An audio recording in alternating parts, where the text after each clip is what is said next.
Dapur Si Galus.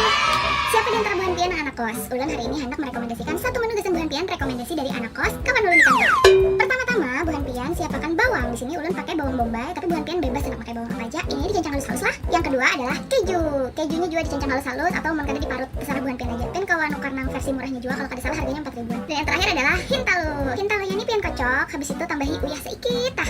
Lalu masukkan bawang bombay yang sudah dicencang-cencang tadi. Habis itu pian siapakan wajan yang sudah diisi lawan minyak panas. Kada usah terlalu banyak lah minyaknya. Masukkan hintalu yang sudah bokocok tadi. Kada selawas-lawas langsung dihamburakan keju yang sudah ditatak halus. Imbas sudah kayak itu, pian selimuti ya lagi hintalunya tadi. Nah, kayak ini nah caranya. Amun sudah, pian balik aja pulang. Masakan sudah hintalu keju kita. Coba lihat nih. Kayak apa? Nyaman aja sekalinya resepnya. Gesan buhan pian yang hendak melihat ulang resepnya bisa lihat aja di Kupat Ulun di Alamin Puput. Amun buhan pian bolah juga, jangan kedenget kirimin fotonya lah ke ulun lah. Sampai ketemu lagi di Dapur Si Galus selanjutnya.